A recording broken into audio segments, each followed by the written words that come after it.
Welcome back, ladies and gentlemen, to the Unified Proving Ground Circuit Qualifier.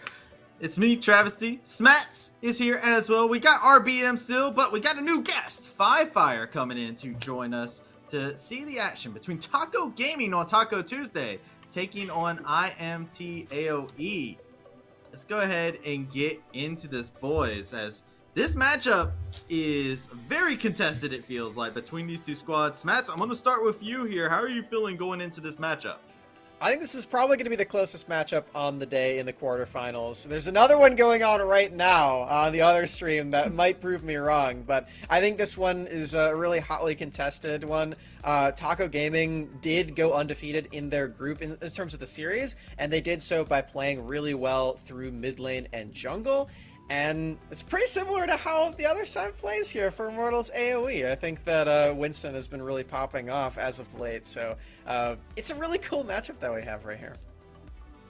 Very cool indeed. But RBM, I know when it comes down to bias, you're not biased by any means, but IMT AOE seems like they might have a special spot for you, right?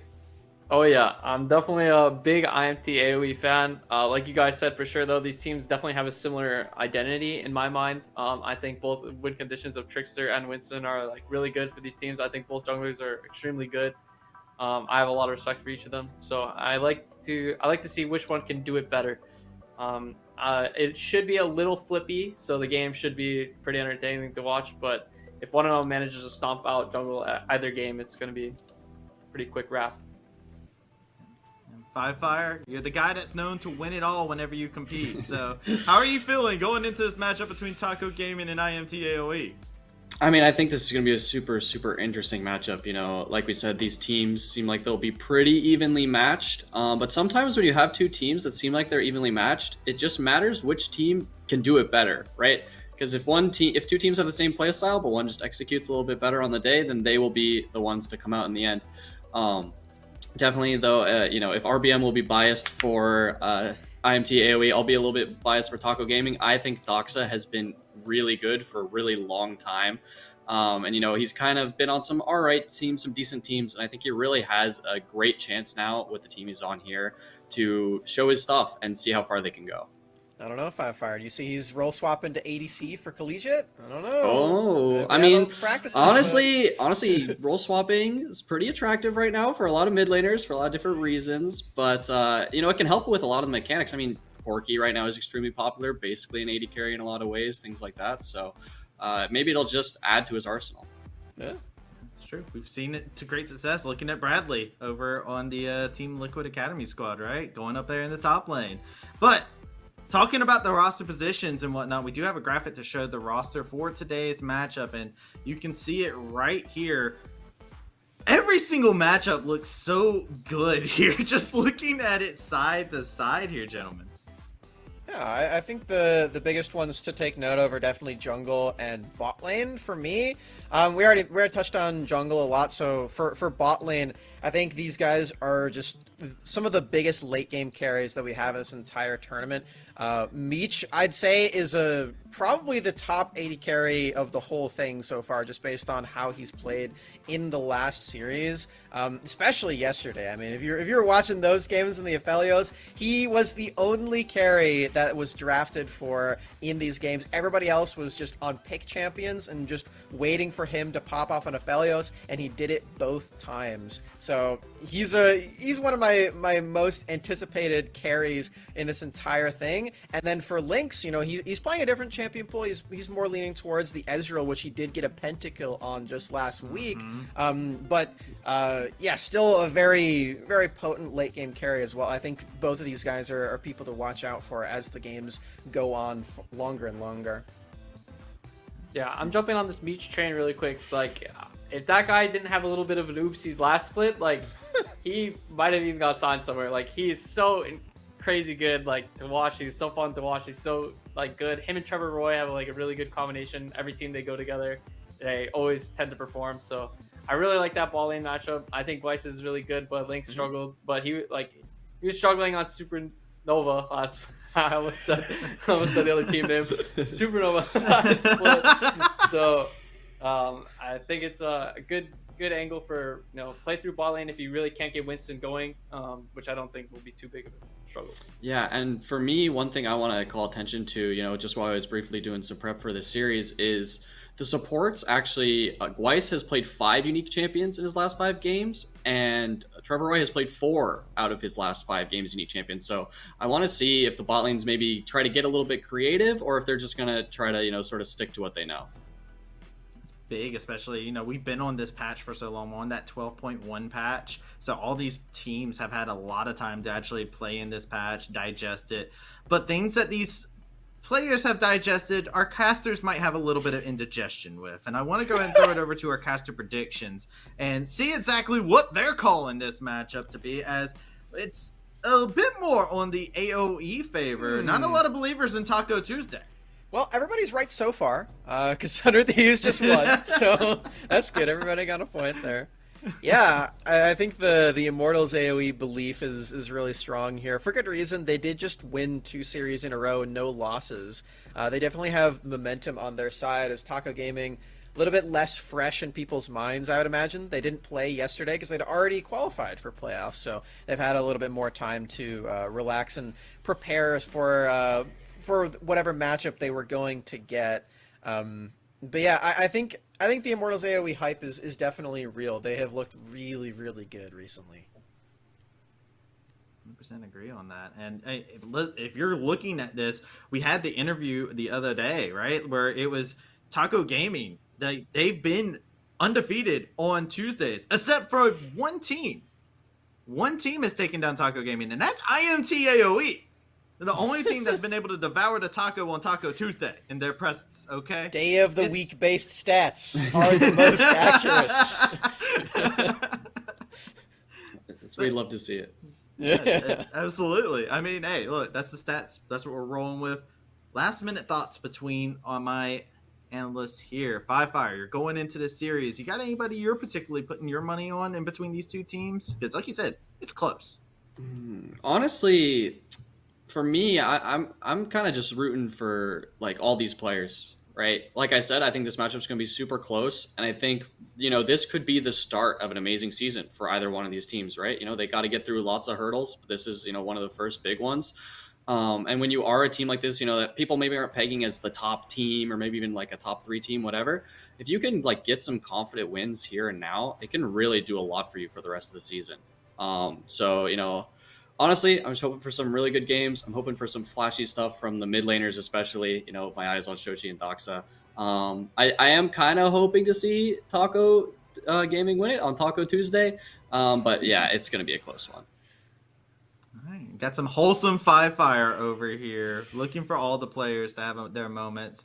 RBM, I'm going to throw it over to you. I feel like you're going to balance out this wholesomeness real quick. Yeah, I was gonna say, I'm definitely going to take IMT AOE in a fast 2-0. I think I think this is the closest series, and identity-wise, the teams are really similar, but I don't think I could pick, against my homeboys.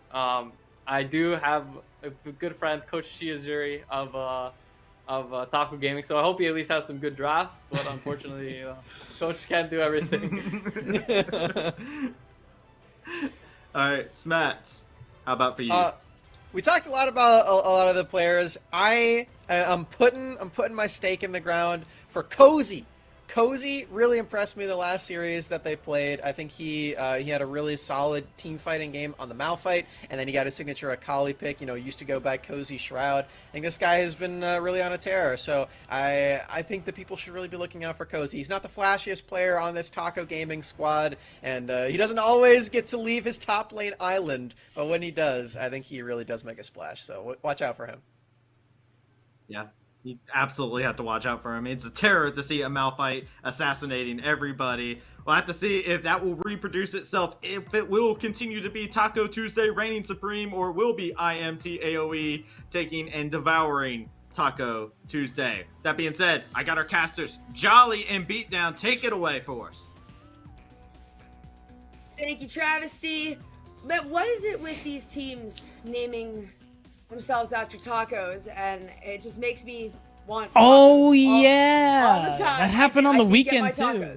I did get my tacos the other Well, night. You're gonna get them today now? I probably will have to. Yeah, at this point, You're especially obligated. especially if Taco Gaming wins. Now, I will point out the fact that there was an update to the graphic there, so it shows that I voted against Taco Gaming. However, I did actually vote for Taco Gaming, and then on the follow-up, I voted for Winthrop, so I had those actually swapped. So, but don't quote me on that if the other teams win. Oh, I see. You're trying to hedge your bet. No, you just guaranteed. I'm literally writing it down right now. You said Winthrop. No, you can't write. You told me you can't write. I never said that. Winthrop and what was it? Taco Gaming. There you go. Done deal. It's immortalized in the Discord. If you're wrong, then you'll be wrong. All right, fine. Cindy already told me that the points would be accurate, so that is okay. I already wrote, I already put it into writing before the matches started up today. But you know what? This is definitely one where if you're looking at the predictions, people have a lot of faith in Immortals today. And the desk mentioned that the only time Taco Gaming has been taken down on a Taco Tuesday was by one single team, that team being Immortals AOE, so they're probably going into this one feeling pretty good as well. If I'm not mistaken, Taco Gaming, though, of course, having the D1 position, the D1 seeding, as opposed to Immortals AOE having the C2 seeding, means that Taco Gaming got the decision on side selection, and they did pick blue, so they are looking for that early first pick. I do have to point out too, the only pentakill that we have seen so far has come from Lynx, and the craziest part about that play was I think Lynx was like 0-2, 0-1, maybe at that point in the game. It was like 25 minutes in, 0 kills, and then 5 thanks to a pentakill. So definitely a lot potentially coming out of this Taco Gaming team, but my goodness, there are just a lot of veterancy on the side of Immortals.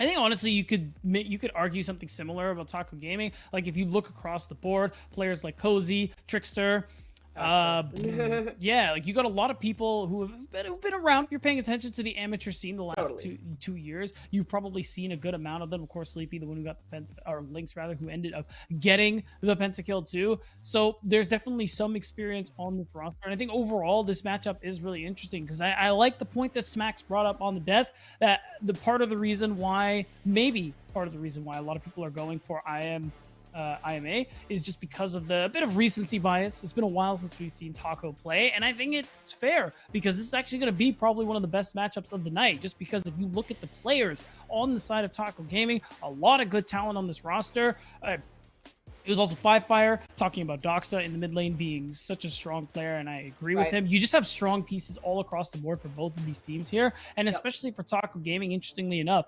For a team formed so recently, you'd think they would have more issues with coordination, comms, and stuff like that. But actually talking to their coach, Shiazuri, he told me how at the beginning that was definitely true.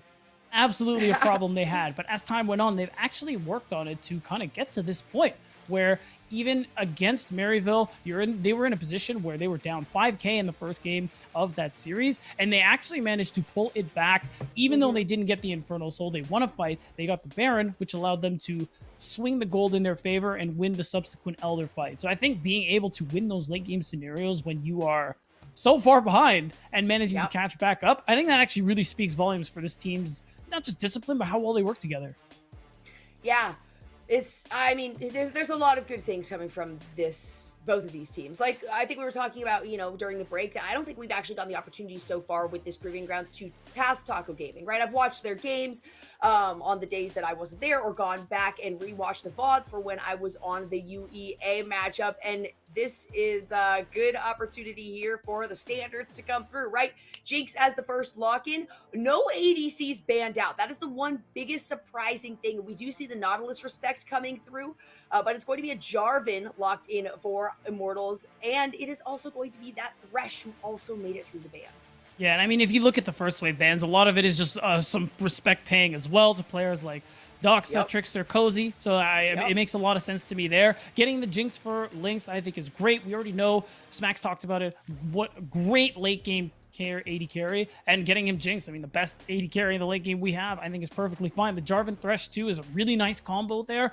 for Immortals AOE, just to be able to make those plays. And if you really want to go for these very risky cataclysms, if you want to call them, having that Lantern to be able to take you out of the problem, I think is also going to be very valuable. In terms of AD carry picks, I have a feeling we will see the Aphelios come through. It's definitely something Meech has played. Won't do as well later into the game because of range, but I think because of the all-in you have, and with how much that all-in is better with that Thresh, maybe it won't be as big a deal for Immortals.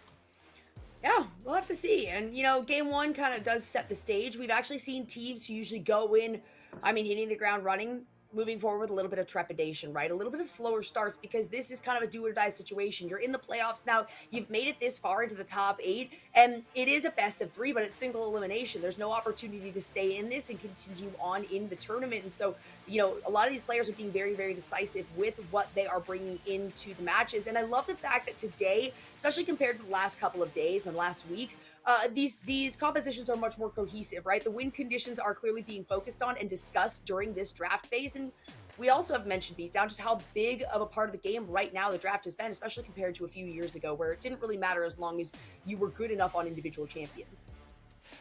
Well, now too, we're seeing I like the Braum through for Gweiss on that bottom side of the map as well. Really nice disengage. It's fine in the early laning phase, but even nicer early on, just because when you see Jarvan, when you see Thresh, stuff like that, you already know Immortals are playing for this all-in potential. So being able to try and dissuade that a little bit, you have that Unbreakable Shield, you have that ultimate, the Glacial Fissure. I think those are all really good things to play for. And I like that we're seeing the TFN too, just to make sure that you don't have that ability to play into the side lane, especially when you have someone like Cozy who's going to looking like he's going to be playing the Graves. It could go to Trickster, the jungle, still unsure there. But I think either way, just removing some CC just is a really big deal, I think.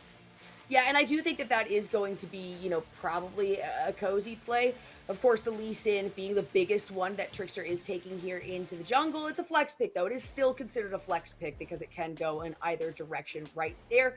But it is pretty easily counterable. Usually it's a later pick. Kind of depends, right? Usually it's a later pick if it is a team like Taco Gaming, but we'll see. I love the Aphelios pickup here with the Thresh. That one's going to be fantastic as well. It allows Aphelios to kind of sit back, wait for Trevor Roy to go in, maybe find a death sentence. And then, of course, you do have concussive blows on the other side, which we've talked about in the past, Beatdown, how efficient crowd control is for supports here. Of course, the Nautilus was banned out by Taco Gaming, so they say we're going to pick up somebody that has a good amount of crowd control yourself, especially when you have the Jinx, who's popping off shots so very quickly. It applies that concussive blows stacks very quickly, and then you're able to usually pick up a kill on top of that, whether it's going to be Meech or Trevor. And now we have the Victor lock-in for Shochi. You're going to ensure Anime Girl has the best matchup in the top lane. You get the 100% confirmation whether or not it's actually going to be Graves, or we're going to see something come through for Cozy on that top side of the map here, which I like, because Victor, it's safe enough blind, especially when champs like Syndra are out of the picture. You are going to scale pretty decently, really well, actually, into the later stages of the game, just with how good Victor is here. And yeah, the natural answer, I guess, would be the Corki. And I think this favors Taco Gaming overall, just because when you think about Jinx is going to outrange Aphelios later on, Corki definitely will be outranging just because of those rockets with his ultimate. I think Taco Gaming have a lot to work with in terms of just how much they're going to be able to throw out their damage in this comp. And I'm just waiting on that last pick. It could be Hecarim. Yeah. It could be Ornn. I would really like Ornn, actually. So that is going to get locked in. Yeah. Graves jungle, which is fine. Trickster's definitely is no stranger to such a pick. And this means that you do have a lot of CC. You can start these fights, or you can back out if you find yourself in an unfavorable position with that Call of the Forge God. I do like how you had the Hecarim hover in the sense that they acknowledge this is a flex pick. They're trying to decide, do we want to put this on Cozy? Do we want to put this on Trickster? What do we think is going to be best for the composition? And you know how I feel about the Hecarim, I'm sure at this point, Beatdown. Every single time we've seen it come out, even if it's a player that is incredibly consistent on that champion, it just doesn't quite work out the way that they're looking for it to. So I love Cozy picking up this Ornn that offers a lot more opportunities here for Doxa, Lynx, and Trickster to navigate their way into the fight. And then you add the extra crowd control coming out of Gweiss on top of it, and it feels pretty good. And of course, that's going to be a counter with the Mundo here being picked up by Immortals. And I do love to see that back and forth at the early parts of the game, though it is a very slow start for the top side with this matchup. Right, and the thing that's interesting to me about the Mundo too, it looks like Immortals kind of get the fact that they are going to need a big health pool to kind of deal with the fact that, Jinx is going to be doing good damage with the rockets at range. Of course, the same thing coming through with Doxa on this Corki. So, you got a big health bar. When that ultimate is available too, it's going to make it that much easier for Immortals to kind of run down Taco Gaming, which is kind of what they're going to have to play towards here, just because they need to get in range for Shochi, for Meech, to be able to actually output that damage that they're going to have in spades later on in the game. Absolutely. We haven't seen much Braum. I will say that we haven't seen much Braum. We should.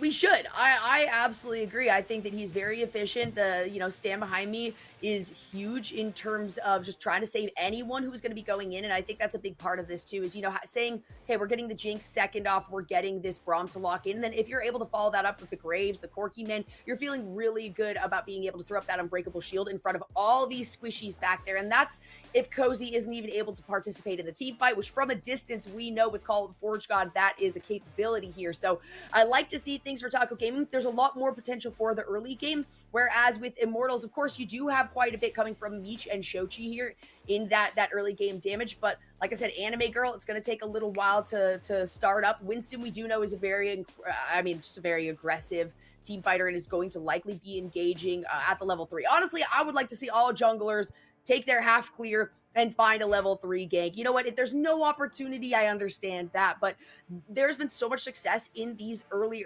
ganks that we have seen coming from some of the top teams like Fnatic on 100 Thieves, as we just saw in the previous matchup, that I do think it's worthwhile to try to get that early initiation.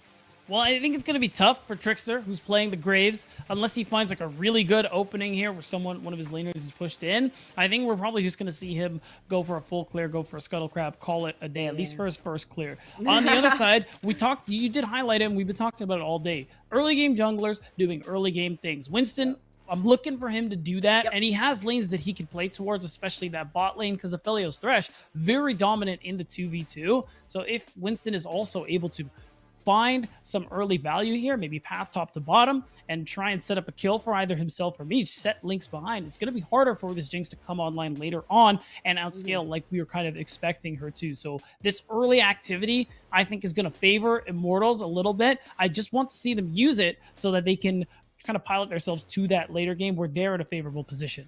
Yeah, they do have that early part. And you also got to consider that in the laning phase itself, Braum is great for fights, but for the laning phase, when you've got something like the Death Sentence and the Flay to either kind of throw the enemy back or encourage your team to continue to be able to fight by throwing them onto your side, you have a lot more opportunities for like full engages. Whereas with Braum, you have to hit, you want to hit the Winter's Bite. You can follow that up or apply the first stack of concussive blows with an auto attack, but the Winter's Bite does really come into effect. It takes a lot of mana in the early parts of the game, and if you miss it, you're expending a lot of resources that you're going to have to wait a pretty long cooldown for. So that is something that definitely Weiss is going to have to be careful about. Once you hit the level 6, once you get like a full built item, though, you have a lot of survivability, and that means that you're going to want to engage on these fights anyway. And again, given the composition here that Taco Gaming has applied, that's exactly what they are looking for. And even if it takes a while to get to the team fight stage, they are okay with that, so long as Immortals doesn't pop off in some of these.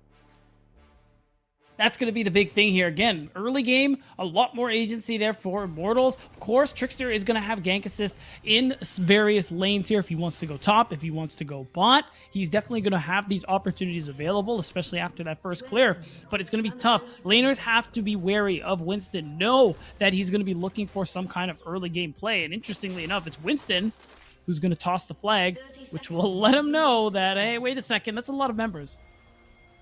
Yes, it is. Easy enough to back away from that one. Winston continue to move forward, keeping an eye on them. Does already have some vision there. Weiss is going to throw down some of his own, just a little bit of a reset. Taco Gaming, definitely a team that is looking for potentially a cheeky play, but they can also acknowledge when that play is not going to come to fruition. Right, you definitely, even though you have a really strong level 1 with Braum and those concussive blows, you don't want to actually force your hand and give away any early gold. So we're just going to go back. And because of that play and that information, we actually got a deep ward coming through from Immortals. Seeing that walk up from Trickster is going to give Immortals that information like, hey, he's going to be on the bottom side of the map very soon. It would be a shame if I showed up. Yeah, nice deep ward from Trevor was who actually walked all the way up towards the top side, then recalled there. You like the little zoom in on Corporate Mundo. By far the best Mundo skin. If you think otherwise, you're wrong. And yeah. And also, I like you see him talking on the phone. How impressive is it that he's always talking on the phone throughout the entirety of this skin? The whole time he's on the phone. I guess aside from when he is driving his little car out to lane off of base with home guard. Look at him. See, there he is again. Just doing business Mundo things. Oh, he's calling somebody else now. That's what it's all about. Who's gonna tell him? His suitcase is open. Who's gonna tell him? You know what? I don't think he really cares about this one. It's his doctor's kit normally. And it is his suitcase. Winston, level 2. Oh, yeah. Already looking for something. Look at his level 2. Winston says, I've got my red buff canceled on auto there, actually, but it is going to force the flash and the heal out of Lynx and Weiss. This is kind of more. This is what we were expecting here. Ends up literally after one camp, walks all the way down to see if he can try and find some kind of play. So you do get something. You get a summoner spell, and I wouldn't be surprised if Winston getting that level 3 maybe shows up again bot side just because of the pressure Lynx and Gweiss have. If you manage to actually get this Jinx's flash, get first blood onto her, I think it's a great way for Immortals to start this game off. Whereas, as expected, Trickster, then just go ahead full clearing. Not too exciting yet. That ward did go down. There was a ward placed here just below where Scuttlecrab is going to spawn in the lower half of the river right there. So obviously they saw Winston make the move up into his own jungle, but they're not going to be able to see if he does decide to make a trip downwards. And I think recognition right there, they're going to ping it out, say, hey, our ward is gone. We probably need to back up a little bit. That or Trickster needs to focus on getting this Scuttlecrab, and that is going to be the decision that they make. Yeah, and of course his bot lane has the push, so they are going to show up and just to make sure, like, hey, any trouble here? No? Okay, good. Winston will just go back, clear up to this top side of the map here. Ultimately, nothing else is going on in this early game. You just have that bit of the invade from Anime Girl who has the push. That Scryer Bloom will show that Trickster wasn't there, probably pathed away from this. Not a whole lot really going on here. Still, though, Immortals, Winston specifically, will have a lot of opportunities to try and find some of these early ganks here and hope they turn into a kill. Yeah, and there were pings that instantly came out, in recognition of, okay, hey, we do know that Trickster was down in that bottom side. We can see that the Scuttlecrab has been picked up here by Taco Gaming. Of course, you already had Anime Girl moving down, not just to get that scrying orb, but to also help pick up the Scuttlecrab on the opposing side, right on the top side of the river right there. And it is kind of a bit of a struggle right here for Taco Gaming, or at least for Lynx in particular. A nice little dodge right there of the Calibrum by Lynx will at least prevent her from taking a lot of damage there, but the pressure is certainly on in response. This is going to be kind of a back and forth situation, though, depending on where these supports decide to roam or whether they decide to stay down below with their ADCs. But considering the fact that the flash was burned from Weiss, the heal was already burned from Lynx, that means that Immortals is going to have a bit of pressure for the next, minute or so. Right, and we talked about lane pressure, especially in that bot 2v2, but I think if you look especially on AoE's side, important thing for them is those jungle support timers being able to find opportunities for Trevor to leave lane, kind of like he's doing right now, and see if he and Winston can sync up to make some of these plays here. A lot of CC available between the two of them, with Doxa moving up just a little bit in lane, although he's playing towards the top side. There could be something to look for here.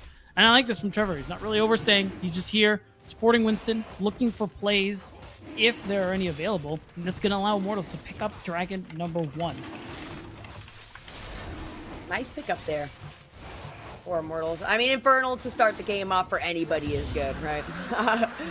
You get a little bit of that extra damage that's going to be applied across the board. The gold, still about the same. I mean, we're only 5.5 minutes, a little bit over that into this game. Anime Girl might be the first death right here, though. It does look like Trickster should be able to find that, and first blood goes over to Taco Gaming. Yeah, really nice. No ward there to be able to spot out Trickster, so it just ends up being a very easy gank coming through, forcing Anime Girl to have to TP back to lane. There's no Herald to go for, but I think they're going to play for at least one turret play potentially here. Oh, whoa, Chochi? Very low. The Chaos Storm does come out. Recognition that, hey, I hit level 6 before you did. Doxa, you got to get the heck out of here. And it continues to be more pressure from Immortals. Likely going to be close to a plate if Winston is going to come up and help here. If not, nope, it's just going to be the TP back in by Doxa. Chochi at least gets about half that plate down, but that's going to be the maximum for now. I think that's fine. Ultimately, you get the TP out early. Doxa has to use it just so he doesn't lose a lot of this wave, and is only just now hitting that level 6 mark. Because of that pressure, too, it allows Winston to go for the Raptor steal. I think he ended up just leaving one little one, as is customary when stealing jungle camps. And it's just going to allow him to get another Scuttlecrab, just continue moving on, picking up this gold and XP here, because that Cataclysm is coming up very soon, Jolly. But before that, Chochi I think there is an angle here. Doxa, he just knows. He's that good, right? This is a name that we're very familiar with if you've been in the academy scene, if you've been in the collegiate scene at all for the last little bit. Doxa is definitely a familiar one with a very, very deep champ pool. And now with this Corki, of course, having the scaling opportunities with the Jinx on top of that. I mentioned before, Taco Gaming is totally okay with kind of waiting to the late game. The only thing is they have to ensure that Immortals doesn't pick up some of this early game because that can lead to a potentially devastating later game for Taco Gaming if they're not able to at least get some sustainability, a couple of items onto Cozy and Gweis before these team fight stages kind of take place, before we get some more movement, some more collapse towards the mid side of the map. But I'm not surprised that we're seeing most of this jungle movement towards the bottom and the top side of things. Recently, we've seen a lot of focus onto the mid, but man, both Shochi and Doxa are so consistent in their gameplay. I think the confidence is absolutely there from the rest of the team to say, hey, you know what, if you need help, you can let me know, but you're probably capable of maintaining things on your own. Anime Girl, though, I was going to say might have been in trouble.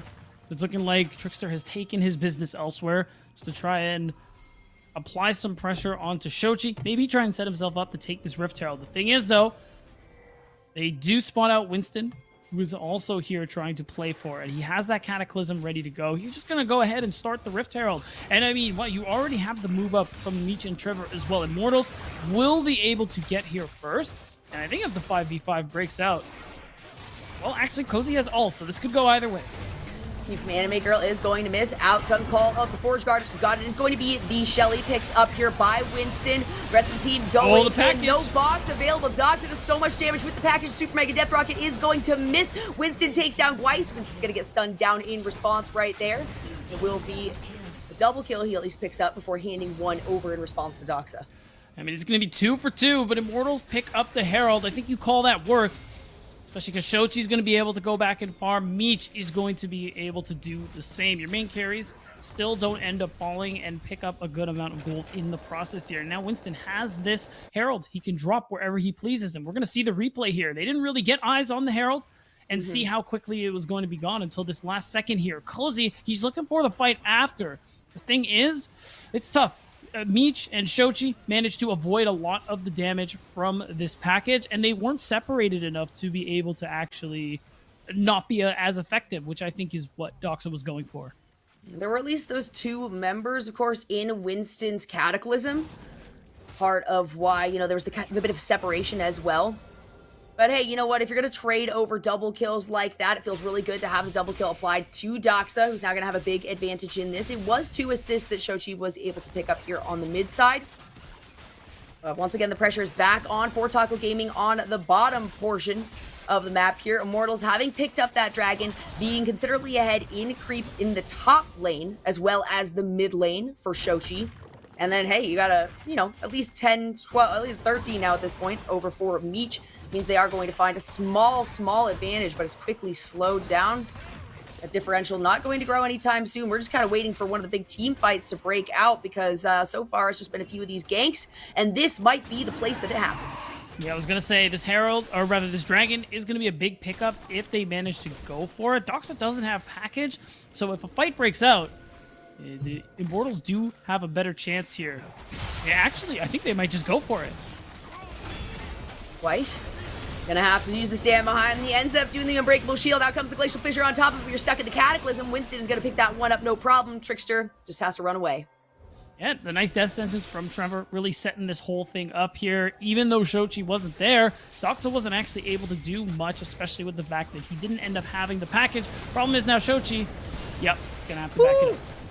A lot of damage. The Super Mega Death Rocket just too late on that, and the flash does come out of Shochi at least. And ultimately, I think still very positive for Immortals to be able to get the pick on Gweis, pick up their second Drake, and now, because Gweis is still just coming back on the map and walking his way bot, we could have seen the dive come through, but I suppose Winston's health was a little too low for that one to actually work. Can you imagine he's wanting to drop that Herald on the bottom side of the map, get some extra gold into Meech's pocket, who's been having a good early lane phase so far. Look at that. 30 CS at the moment here. Yeah, that's pretty massive. It's pretty big. You've also got the 20 up in the top side for Anime Girl here, really, I mean, just across the board, aside from just a minimal lead in favor of, like, Trickster, for instance, in the jungle here, that's it, right? Otherwise, the advantage is entirely in favor of Immortals AOE.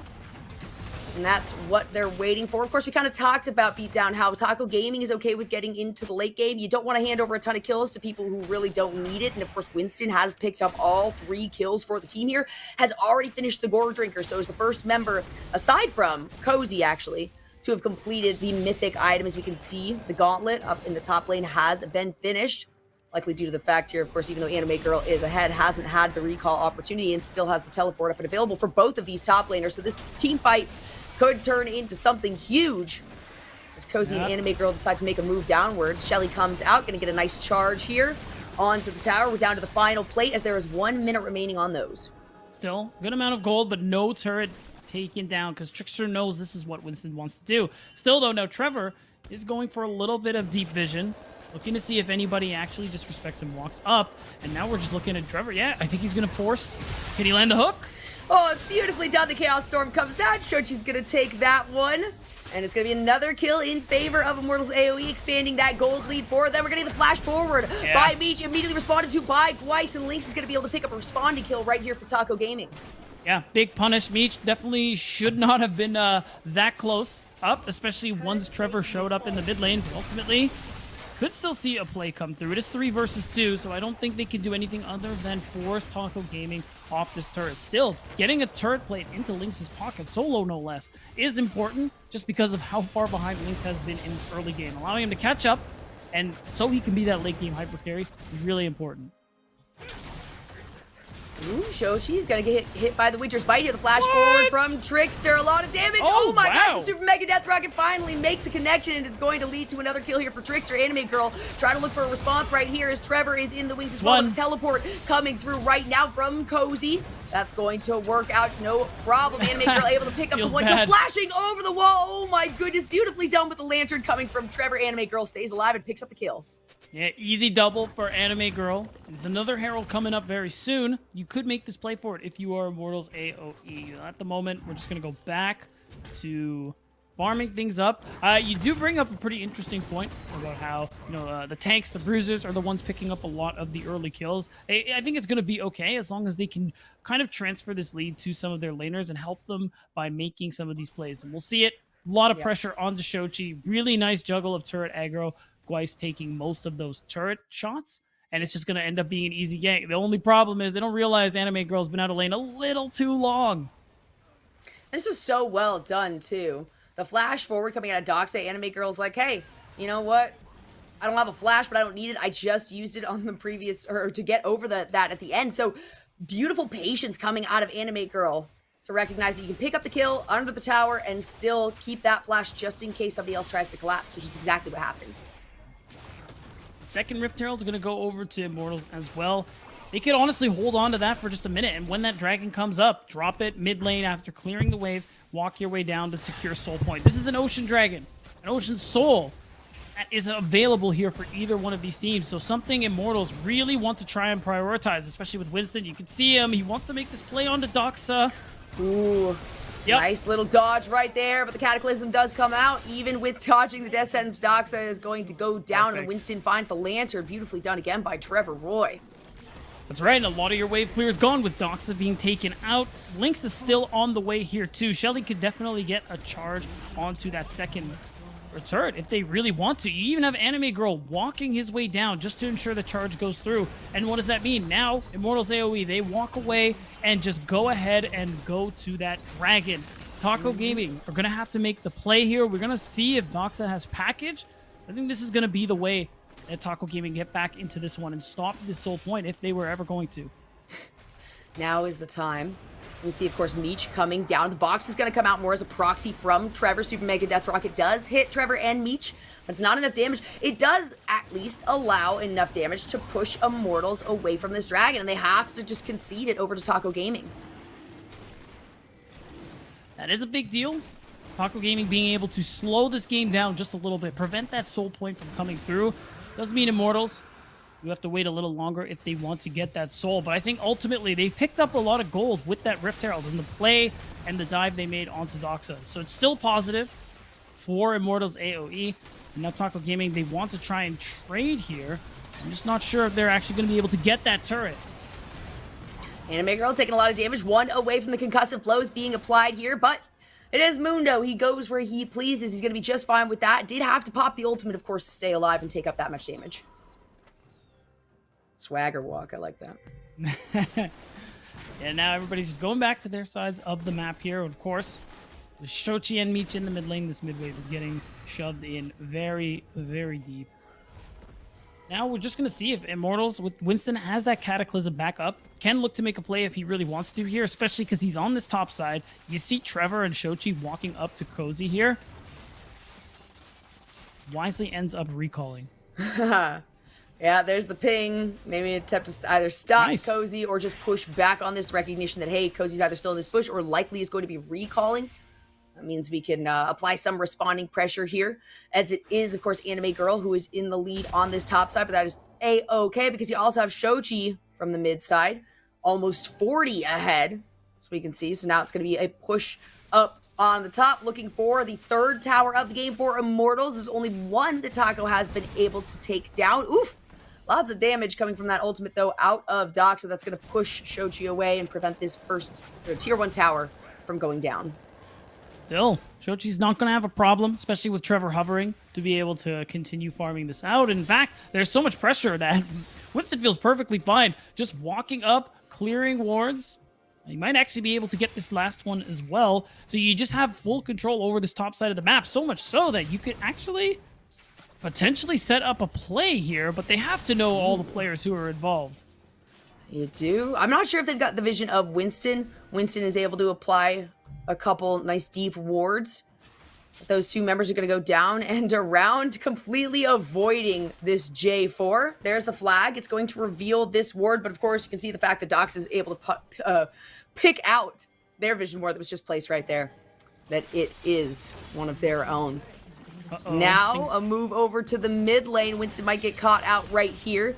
Cozy and Gwyce trying to proxy these members. Meech is going to get jumped on right here. Call the Forge God does come out. Secondary hit comes through, but it doesn't hit anyone. The teleport onto the mid side. The box in response here. Meech is so very low. The Glacial Fissure does come through. It's one more hit onto Anime Girl to get the concussive blows to lay down, but it's not going to... Oh, it is going to come through out of Trickster. Winston maybe looking for something onto Trickster, but Gwyce, Lynx, and Dox are all here. In the meantime, Shochi is able to peel Cozy away from the fight and take one down. And Trickster tried to go for that 1v1 take Meech out of the picture, but he wasn't able to do so. But when he tried that, he inadvertently took himself out of the fight as well. A lot of the damage, and because of that split, it does mean Cozy ends up going down. That means there's no tank, no engage. You do lose out on a lot of pressure. Oh my god.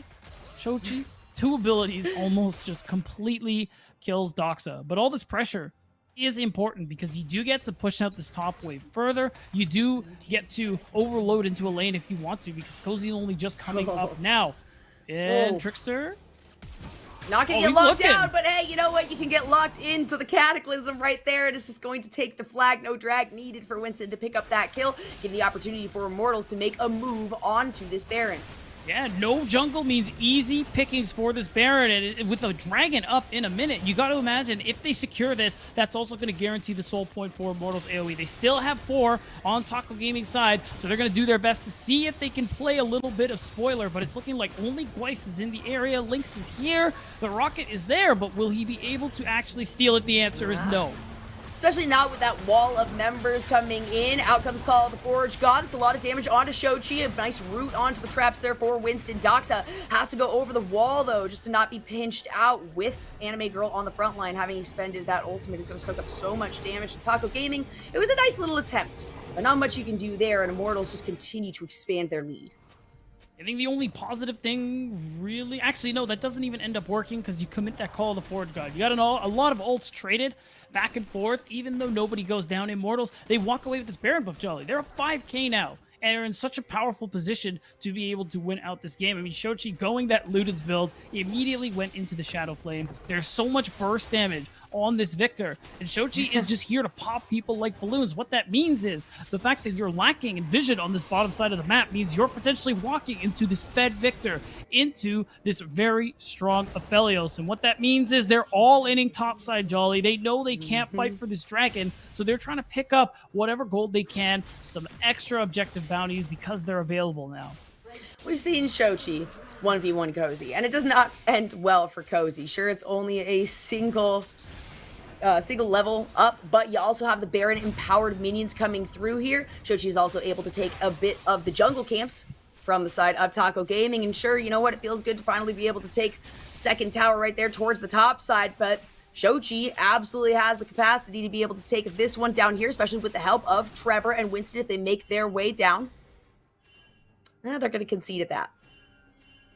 I mean, the wave is done, so they have to back off just for the moment here, but the pressure is still there. I think Shochi might walk up, or at the very least stay close enough that he can empower the minions, but he notices a lot of people are walking to clear this vision, so he's just going to happily walk away from this. Still, ultimately, Immortals got a nice chunk of gold when they took that Baron. They might not be able to take any turrets with the buff and get a really big power play, but ultimately it's still good for them at the moment here as we see the picture-in-picture for what is on our screen, ultimately.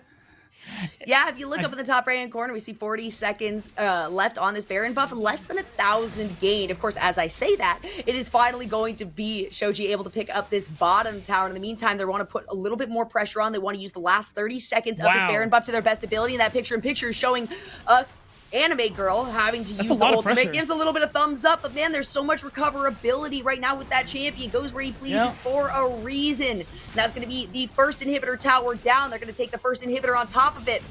Say, hey, you know what? That might be good enough. Shochi's able to put a lot of damage up onto Cozy Anime Girl, trying to give pressure here to this mid side as we're in the last 5 seconds of this buff. Immortals recognize, though, that they got so much more damage at the moment. They're looking at a 6k gold lead over the side of Taco Gaming, plus setting themselves up 3 minutes away from snagging that Dragon Soul. They might just want to continue to fight this. Call of the Forge God goes through. It's not going to hit anyone. Glacial Fissure on top of the Cataclysm, coming over the wall right there. The box on the opposite side. The Lantern, or Flag and Drag from Winston comes through to ensure that he stays alive. And it's just Cozy who goes down to the fight, as well as Weiss earlier on. Yeah, still, this fight just means Immortals get another inhibitor here. More super minions are coming through. They aren't going to be able to do much else just with the low HP bars and the lack of waves coming through. But on this next one, they might be able to do something after these resets. They want to spend their gold first and just really propel themselves forward in terms of itemization. And even though Winston is under a little bit of pressure, he's going to be able to walk away. Oh my god. That's a lot of responding damage actually back onto Shochi, but Ninja's is going to be able to do it with the Calibrum. Beautifully done. You can't go that far forward, Doxa, and the flash was expended. Yeah, that's a really unfortunate. Trying to punish someone, trying to see if you can catch them on recall. But ultimately, you just end up giving up your life here for Doxa. And you just see it 12-5 in terms of kills. Immortals in a very commanding position at the moment here. There's nothing to play for. It's just about setting up so you can take the remaining outer towers. This top tier too, look at it. Just sneeze at this and it's going to fall over. And it's going to set them up perfectly for if they want to try and pressure this inhibitor or to set up for Baron, which is in a minute 30. They got a lot of options. You got Baron in a minute 30. You've also got the Dragon, you know, in about 10 seconds, more than that. And that would be Dragon Soul here for Immortals. Of course, they care a lot more about Baron. They're looking to end this game. And they probably are even looking to do it without either of those objectives being picked up, which is very, very capable right here from this team. So they're going to topple here onto this top side's tower. Another initiation likely to come through. Call of the Forge God comes out. Winston has to flag and drag. Doesn't have it here to get over the wall, but does have the Lantern available. It's a lot of damage coming out of the Victor right there. The lockdown is going to come through on top of it. And now most of Taco Gaming has to go back to base to get a little bit of health before re-engaging. Not just that, they have to deal with the supers coming in at other parts of the map here. And look at this Shochi with the range and the damage he can do. He is just escorting them to this Nexus turret. What does that mean? The rest of Immortals AOE get to take down this third and final inhibitor turret. Taco Gaming, it feels like they can't do anything as their base is just starting to collapse. And with no Glacial Fissure, no Call of the Forge God, Immortals could end the game. Beautiful death sentence is going to be followed up by the box. That means that Trevor actually picks up the kill right there. The Cataclysm forces the flash out of Lynx, an attempt using the package to get out of that one, forces the flash out of Trickster as well with the Chaos Storm on the backside. So much damage coming out of this Aphelios. The Super Mega Death Rocket does not do nearly as much as Taco Gaming was hoping. This member still being alive though. Anime Girl taking quite a bit of damage, but has the ultimate popped, is able to stay alive. And in the meantime, these low health members of Immortals are ending the game right now, taking Tower 1 and Tower 2, now padding their stats and just letting the minions end the game. Winston is so very low. Same thing with Trevor, but just in time, Immortals ends the game and set themselves up for match point going into this best of 3. And we saw it, Immortals AOE, strong start in the early game, even though the first gank from Winston doesn't work out. Jolly, he's playing J4, he can try again and again and again. And him with Trevor moving around the map with him in this early game, being able to find some of these early leads, it works out perfectly for them. Immortals, that aggressive team, free tempo focus, where they will, as soon as they get some of these leads, they're going to start to project that strength across the map here and try to set that up so they can just continue on to win the game. And we saw that exactly happen here with the fact that even though early on they didn't manage to get a big lead, once the ball started to roll, IMT rolled it all the way to their base. It's true. And Taco Gaming went into this one having side selection, being in Group D first seed, as opposed to, like we talked about, Immortals in Group C second seed.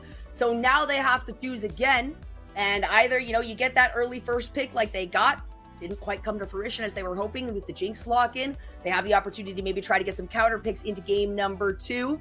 We are going to take a very quick break, of course. Before that, we got to talk about skulls, right? If you're looking to upgrade your gamer gear, look no further and start your 2022 off, right, with official unified esports merchandise brought to you by Skulls. You got hoodies, you got joggers, you got jerseys, you got armbands. There's a lot more to come as well. You've got the skill, now get the gear. It's Skulls, SKULLZ, as you can see at the bottom of the screen, .com/collections/unified. That's got everything you need. Gear up. Game on with Skulls. We'll be right back with game 2 between Immortals here and Taco Gaming.